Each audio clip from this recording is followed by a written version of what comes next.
नमस्कार, जय हिंद, जोहार, जय छत्तीसगढ़। मैं विनय पांडे और आपने देखना शुरू कर दिया है मुनादी चौपाल। इलेक्शन हो चुका, मतगणना के परिणाम आ गए, भाजपा की सरकार बन गई। आज भाजपा की ओर से मुख्यमंत्री का नाम भी तय हो गया। मुख्यमंत्री रायगढ़ जसपुर क्षेत्र या रायगढ़ संसदीय क्षेत्र से विष्णुदेव साय को मुख्यमंत्री बनाया गया है। पहली बार ऐसा हुआ है 1969 के बाद पहली बार ऐसा हुआ है जब इस क्षेत्र का कोई व्यक्ति मुख्यमंत्री जैसे पद तक पहुंचा हो। और दूसरा, ये छत्तीसगढ़ के पहले निर्विवाद आदिवासी नेता के रूप में हम विष्णुदेव साय जी को जान सकते हैं। निर्विवाद आदिवासी मुख्यमंत्री के रूप में, जिनके पीछे आदिवासी होने ना होने का कोई विवाद नहीं। ऐसे में जबकि यहाँ से मुख्यमंत्री बने हैं, तब हमारी सोच क्या है, कैसा हम महसूस करते हैं, उनसे कितनी अपेक्षाएं हैं, क्या क्या अपेक्षाएं हैं, क्या क्या चीजें हो सकती हैं, ये सब बात करने के लिए हम यहाँ मौजूद हैं। रायगढ़ के पत्रकार रामचंद्र शर्मा जी हैं, क्रांतिकारी संकेत के संपादक हैं और एक स्पोर्ट्स से भी जुड़े हुए हैं, एजुकेशन फील्ड से भी जुड़े हुए हैं, बहुत सारी चीज़ों से जुड़े हुए हैं और लगातार लोगों के बीच में जाकर मोटिवेशन करने का काम भी करते हैं। तो चलिए हम बातचीत की शुरुआत करते हैं और सबसे पहले पूछते हैं कि विष्णुदेव साय के मुख्यमंत्री बनने के मायने क्या है। तो आपका स्वागत है। तो सबसे पहला सवाल यही है कि विष्णुदेव साय जी को पहली बार इस रीजन से कोई पहला मुख्यमंत्री मिला है जो इस रीजन का है, और बनने से क्या क्या चीजें होने वाली हैं, क्या क्या लगती है, क्या चीजें हो जाए। धन्यवाद विनय जी, मैं मुनादी चौपाल को धन्यवाद देता हूं इस महत्वपूर्ण विषय के लिए। उन्होंने मुझे अपने समक्ष रखा। विष्णुदेव साय जी को मैं पिछले 20-25 सालों से जानता हूं, उनसे व्यक्तिगत संबंध भी है और बहुत ही सज्जन, निष्ठावान, मिलनसार और काम करने वाले व्यक्ति हैं। आदिवासी होने के कारण जो सबसे बड़ा लाभ है कि जसपुर का जो क्षेत्र है, रायगढ़ का भी कुछ क्षेत्र है जो अनुसूची 5 के अंतर्गत आता है। तो मेरा ये मानना है कि आदिवासियों के स्तर को, जो खासकर धर्मजगढ़ और जसपुर क्षेत्र के जो कवाड़, उरांव, जिनको राष्ट्रपति के दत्तक पुत्र भी कहते हैं, उनकी जीवन शैली को जानते हैं, समझते हैं, खुद उस वर्ग से आते हैं। तो एक तो उनका उत्थान होगा, मेरा ये मानना है। दूसरा, रायगढ़ जिला 1990 के आसपास के दशक से उद्योग की नगरी बन चुका है, लेकिन उसके बावजूद एक जो व्यवस्थित विकास होना था, एक उद्योगों की नगरी का जो लाभ मिलना था रायगढ़ को, खासकर रायगढ़ वासियों को, सड़क के रूप में, बड़े बड़े अट्टालिकाओं के रूप में, बहुत सारे यहाँ पर भवन, जैसे मेडिकल कॉलेज अभी शुरू हुआ है लेकिन पूरा नहीं हो पाया है, वैसे ही कई विकास कार्यों के सोपान यहाँ पर होने चाहिए, मेरा ये मानना है। और चूंकि विष्णुदेव साय जी रायगढ़ संसदीय क्षेत्र से हैं, तो रायगढ़ और जसपुर दोनों में विकास की गंगा बहेगी, मैं ये मानता हूँ। और काफ़ी जोश खरोश से वाजपेयी सरकार जो आई है उस पर सभी मिल करके काम करेंगे, ऐसी मैं उम्मीद करता हूँ। हालांकि बनने के बाद उनकी राय मशवरा क्या होगा, क्या उनकी प्राथमिकता होगी, ये तो वही तय करेंगे। लेकिन चूंकि 20 साल वो यहाँ के सांसद रहे हैं, केंद्रीय मंत्री रहे हैं और अब विधायक हैं, विधायक के रूप में मुख्यमंत्री बने हैं, तो मुझे काफ़ी आशाएं हैं, और मुझे ही नहीं, पूरे रायगढ़ और जसपुर वासियों को काफ़ी आशाएं हैं कि बहुत सारी बातें जो अधूरी रह गई हैं वो उनके आने से पूरी होंगी। ये इंडस्ट्रियल बेल्ट होने का जो फायदा मिलना चाहिए था, जैसे आप लिविंग ऑफ स्टैंडर्ड की बात शायद कर रहे हैं कि यहाँ के लोगों का लिविंग ऑफ स्टैंडर्ड नहीं सुधरा। तो विष्णुदेव साय जी पहले खनन मंत्री भी रह चुके हैं इस्पात मंत्री रह चुके हैं, ये इस्पात उद्योग यहाँ श्रम एवं श्रम एवं नियोजन। तो उस समय भी उन्होंने कुछ इस संबंध में कुछ काम किया था, लेकिन अब चूंकि मुख्यमंत्री हैं तो लगता है कि क्या क्या चीजें वैसे होनी चाहिए रायगढ़ के और जसपुर को लेकर के, अगर हम कुछ सोचे तो। जी, क्या है विनय जी की केंद्रीय मंत्री होने से केंद्र सरकार की योजनाओं को लागू करना और उस पर नजर रखना एक हद तक हो पाता है, लेकिन जब आप मुख्यमंत्री या मंत्री होते हैं राज्य के अंतर्गत, तो आपके अधिकार, आपकी क्षमताएं, आपकी पहुंच बहुत अंदर तक और गहरे हो जाती है। उद्योग तो खुले, मेरा मानना है कि बेतरतीब ढंग से खुले, जहां जमीन मिली वहां खोल दिए, पानी की व्यवस्था कैसी है क्या है पता नहीं, आसपास के गांव को प्रदूषण से कैसे मुक्त कराएं पता नहीं। जो मुझे लगता है कि रायगढ़ की जनता और मैं स्वयं भी जो सबसे ज्यादा उम्मीद कर रही है वो ये कर रही है कि प्रदूषण मुक्त रायगढ़ बनाएंगे।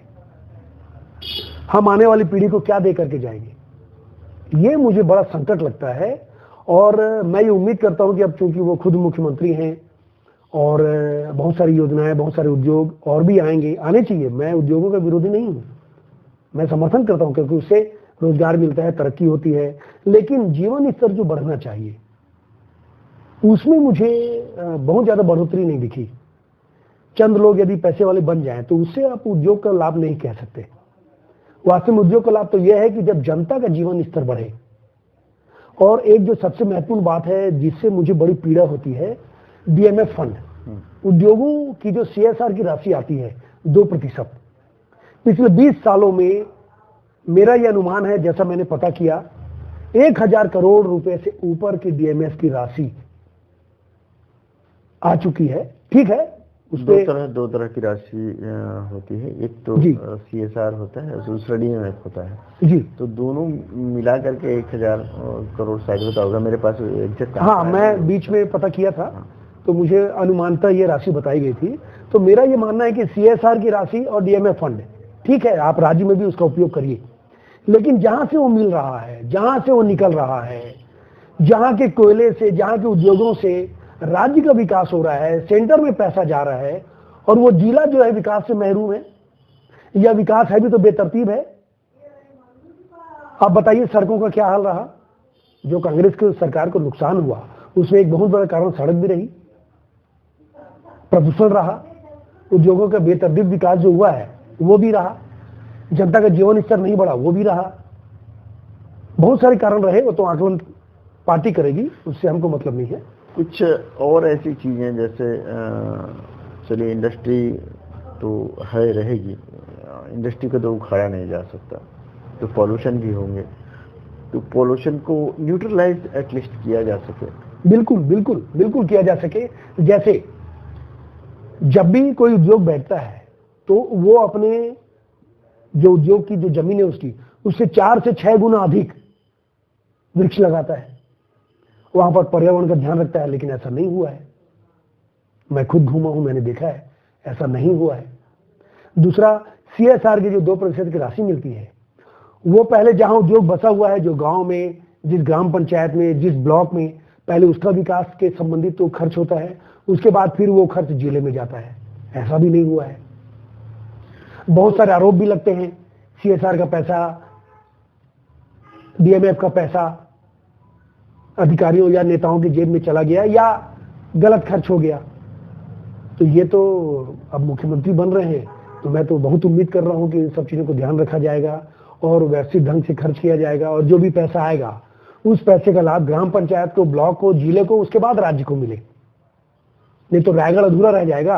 बाकी और जो बड़ी समस्या यहाँ की है वो आदिवासी क्षेत्र है तमनार का, जहाँ पे उद्योग का क्षेत्र है, खनन का क्षेत्र है, वहाँ पे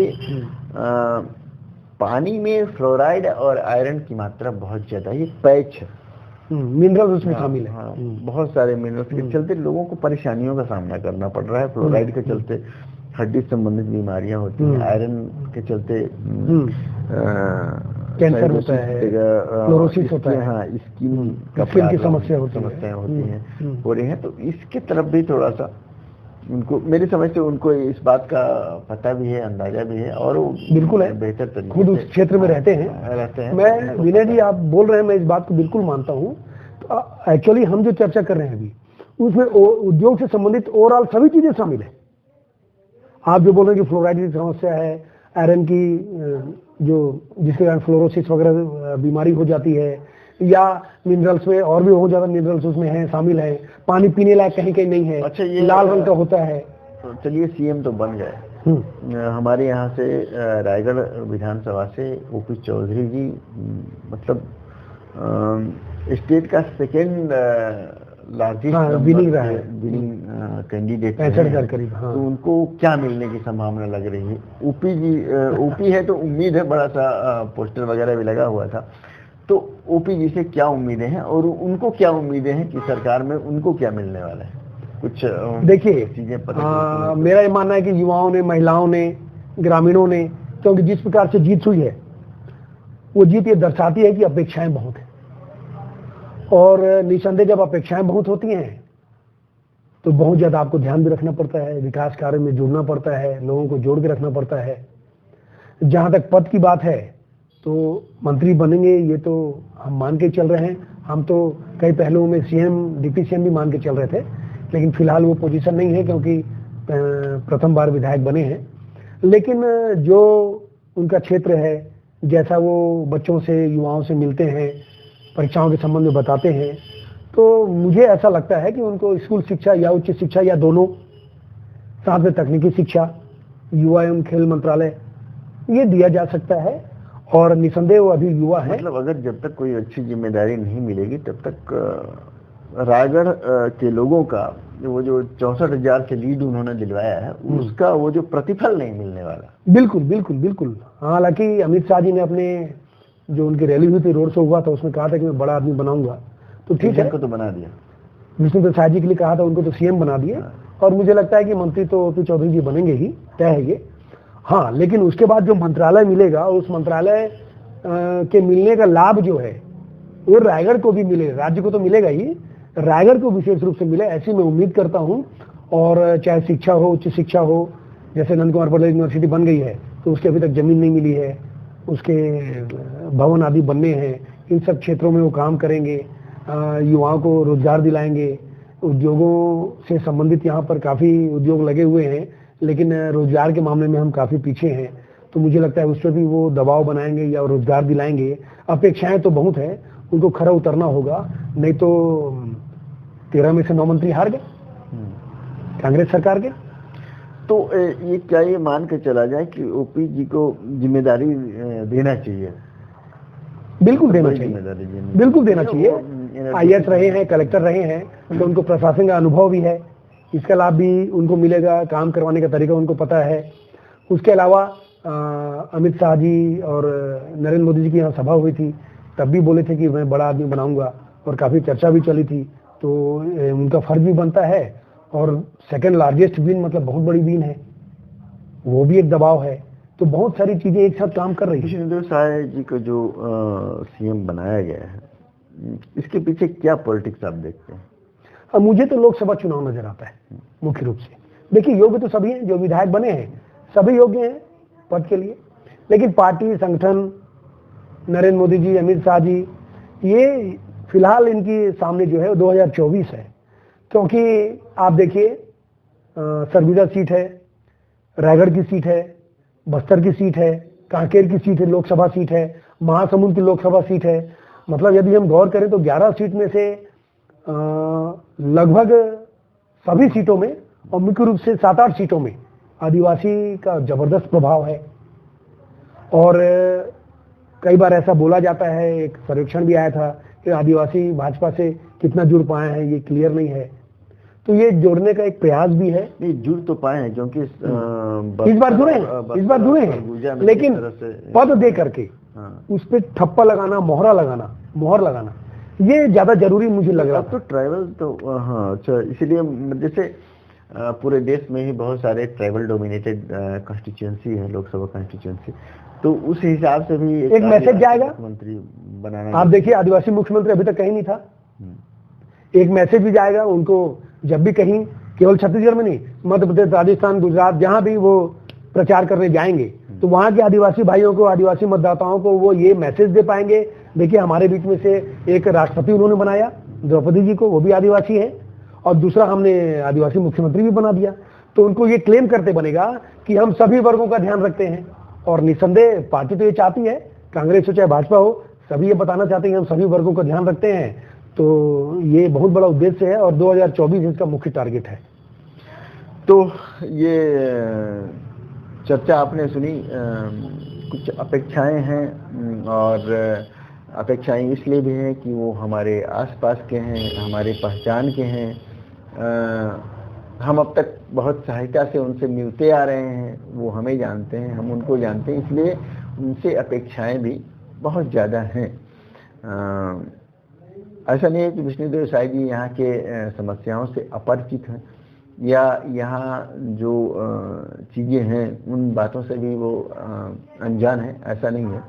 लेकिन एक चर्चा होती है और चर्चा में ये है कि अब ये चर्चा में ये अपेक्षाएं निकली हैं कि अब जबकि यहाँ का व्यक्ति कोई मुख्यमंत्री बना, पहली बार इस रीजन से कोई व्यक्ति छत्तीसगढ़ का मुख्यमंत्री बनता है, तो खुशी होने के साथ साथ ये अपेक्षाएं भी होती हैं कि भाई ये समस्या जो हमारी बहुत दिनों से थी मुनादी चौपाल के माध्यम से मैं विष्णुदेव साय जी को बहुत बहुत बधाई देता हूँ मुख्यमंत्री बनने के लिए, हमारे मुख्यमंत्री बनने के लिए। और मुनादी चौपाल से एक अपील भी करना चाहता हूँ कि पूरे राज्य के विकास करिए, लेकिन जैसा कि होता है सभी लोग अपने क्षेत्र का विशेष ध्यान रखते हैं।